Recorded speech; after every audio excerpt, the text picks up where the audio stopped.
It's time for another Dice Tower review with Tim Jennette.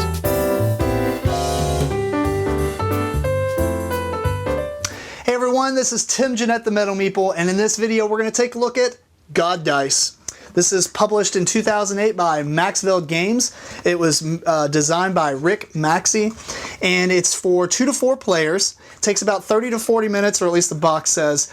And it's basically the gods demand champions, and these champions must fight each other in a Yahtzee-style dice fest and kill each other until one person remains. So let's take a look at the components and the gameplay, and we'll come back and I'll tell you what I think.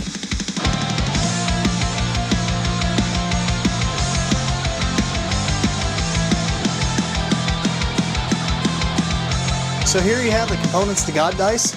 You have the rule book. You have all kinds of counters that you will use.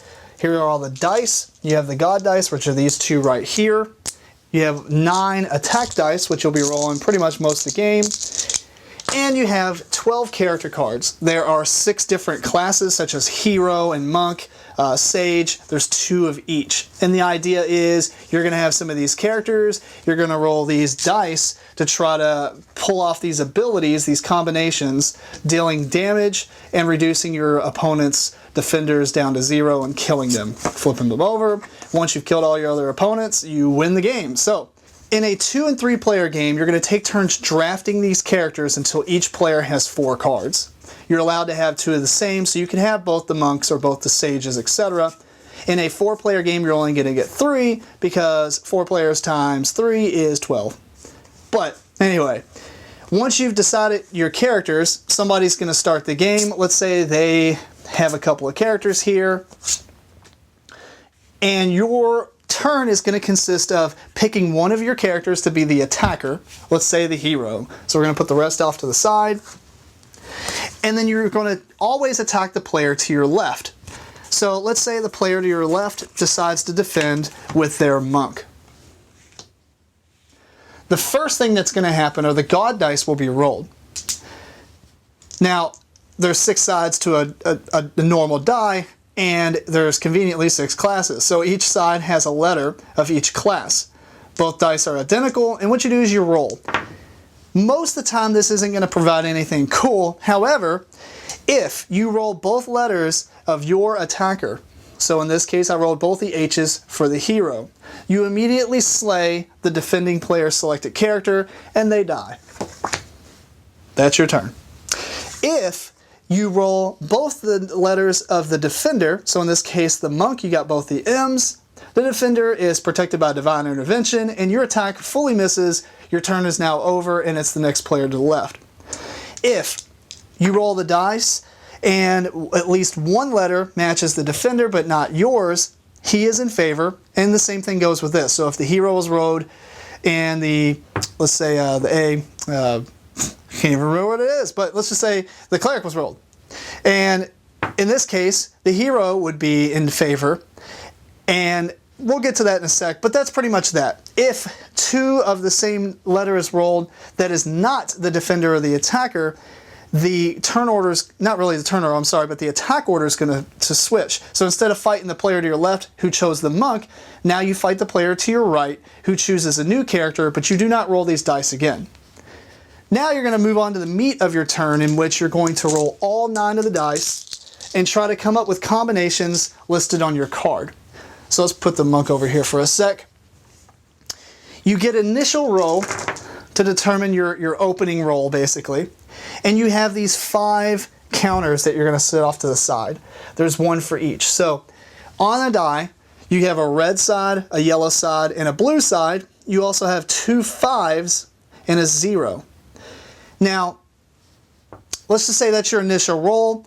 If you were in favor, meaning that we rolled the hero but not the monk, you would get the choice to automatically re-roll all these dice if you did not like the initial roll. If the defender was in favor, he gets to choose, after you roll your first roll, if you re-roll that roll. Depending on your character, this might work really well as an opener, so he may force you to re-roll. But let's say this is what you go with. And real quick, just to take a detour, Each character has these 6 abilities. The bottom 4 are always the same. You have a 5 of a kind blue, 5 of a kind red, 5 of a kind yellow, and 5 wilds. The zeros do nothing other than activate this wild. Now, if you activate the wild, it will allow you to choose any of the 3 above it. Those 3 the blue, yellow, and red. Everybody's going to have a basic attack and then a little signature move, I guess, which the combinations change. Here's the Sage, you have the Cleric. As you can see, all their bottom abilities are the same. Their health statistics are different as well. Everything's in increments of 5. So let's go back to it. Let's say this is my first roll, and I want to kind of go for one of my special abilities here, but I can always fall back on this basic attack because I only need 1 blue. Essentially what's going to happen is after you finish rolling all your rolls, you're going to do damage with these 5s. So you want just enough dice rolled to fulfill one of these abilities, and the rest of the dice you want to be 5s so it does damage. There's a lot of different things here, but let's just finish out this roll to see what happens.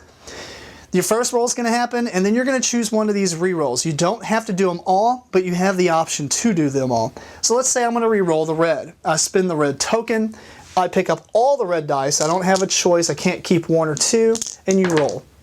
Now you have this. You know, I don't need the yellow, so let's roll the yellow and try to get 5 blues. Got another blue there. Now I have a red, but I have no way to re-roll the red, so I'm kind of stuck with that. So let's roll, you know what? Let's take a gamble and just roll this 0. Got another 5.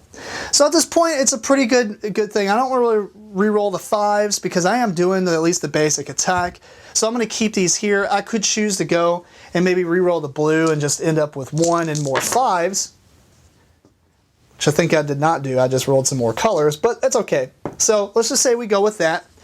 Now the monk, who was the defending player's choice, is going to take damage equal to one of these attacks. Since I can only activate the basic attack, I'm going to do damage which says normal. Normal means you're only going to do damage for what you rolled, so 20 damage. However, let's say all 5 of these other dice matched one of these things. So let's say they match this critical. I'm going to do times 2, meaning I'm going to do 20 times 2, so 40 damage to the monk or the defending player. If I rolled this, I would do 20 plus 10. In this case, it's plus 15, plus 5, etc. The hero has some basic abilities. He doesn't really do a lot of crazy damage or have any other abilities, but he is kind of consistent and he has a ton of hit points. So let's take a look at some of the other ones, such as the monk here. His basic does normal damage, obviously. Everybody's basic does normal, but whirlwind, you could do times 3. So in this case, he would do 20 times 3. He would do 60 damage, and he gets to heal himself 10. This one does plus 5. You got some that'll heal yourself plus 10, plus 10. Let me find one of the other characters here, such as the Sage. The Sage's basic attack is a lot harder to pull off because it requires more dice, but such as the Chain Lightning here does damage to all, meaning that every character the defending player has. So in a 2 and 3 player game, say you end up doing maybe 15 damage, all of them will take 15 damage times 3. Some of them will say attack any. So in this case, the defending player's monk can be ignored, and you can do times 2 damage of your roll to any character the defending player has. The cleric can heal himself and heal other characters. The assassin has one of the best attacks in the game. I said assassin, but it's actually the assassin. He does times 4 and he gets to attack any. So with a max combo, so you got 9 dice. If you minus 5 of those, you have 4 left, meaning you have a possible normal damage roll of 20. And he can do times 4 to any character. He can one-shot any character in the game with that ability. It's really hard to pull off, but when it does, it's pretty satisfying. So play is going to keep going until you eliminate all other players' characters, and as long as you have one alive, you are the winner. And there you go. That is God Dice. So what do I think of this game? I think that first, it is really fun, but I really enjoy the Yahtzee style rolling, the combat that that happens or whatever. Games like King of Tokyo, where you're trying to like roll the dice multiple times, get this cool combination and stuff happens. So I really like this game. We've played it for many years, and it's just hilarious, because you're rolling all these dice, you do all this damage. Now, the one thing I will say, the God dice themselves, where you roll the dice and you can possibly kill the other opponent, I don't know if that really excites me. I like the fighting and rolling the dice. In the combat phase, the God dice, if you played without the insta kills and without the insta misses, and you just did the favor thing, and maybe the switch opponents when you roll like characters that aren't in that battle, that's cool. But the killing guys instantly and the missing on your turn, I don't care for it at all.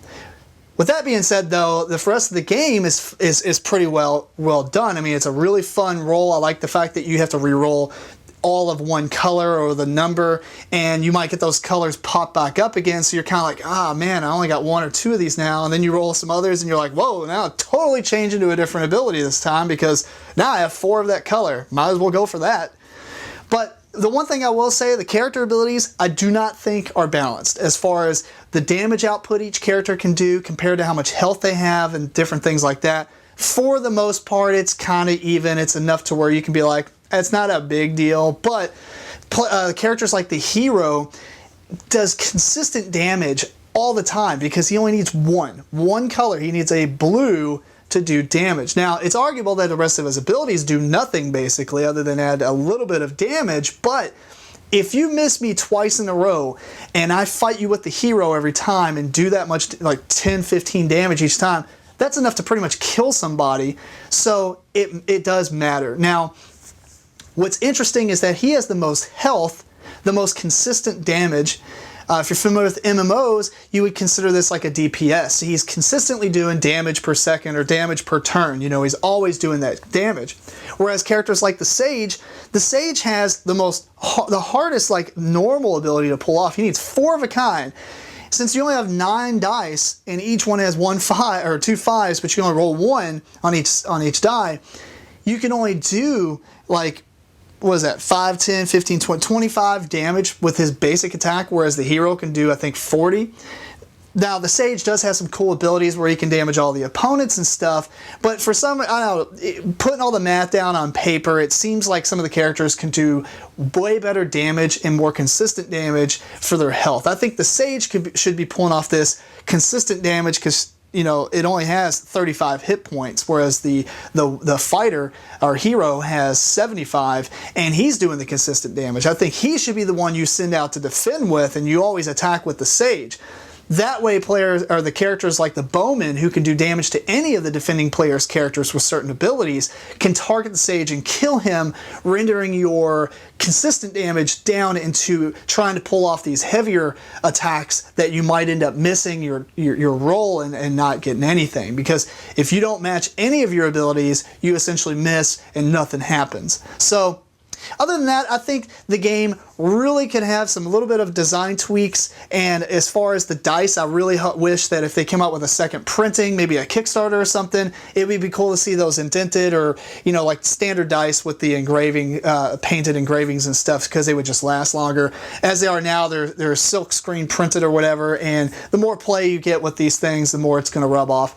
Luckily, I always play on tables that had like felt, and I put them in a bag, little felt bag when I put them in the box to limit the amount of damage they take over the years. But anyway, if you happen to come across, I definitely recommend playing it with the caveats of the God dice might seem a little unfair or might unfun to some people, and some of the abilities, some of the characters, such as pretty much the hero, if you can take that out for your first game and play it with the others, you might have a little bit more of a first impressions of the game, a little bit better first impressions. But awesome game. I mean, like I said, we've been playing it for years, and other than those things, we kind of just house rule some things, and it works out. So really hope to see this game in more people's hands, see it come back out, or like I said, if you can just find a copy, go to a convention, maybe you'll find Rick himself and he'll teach you it or whatever. So anyway, that's God Dice. So until next time, keep on rocking and rolling dice. Thanks so much for watching the Dice Tower videos.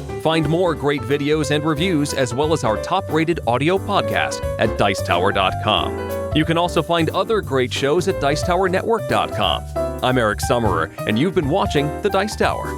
The Dice Tower is sponsored by Cool Stuff Inc., where you can find great games for great prices. Cool stuff in stock. Check them out at coolstuffinc.com.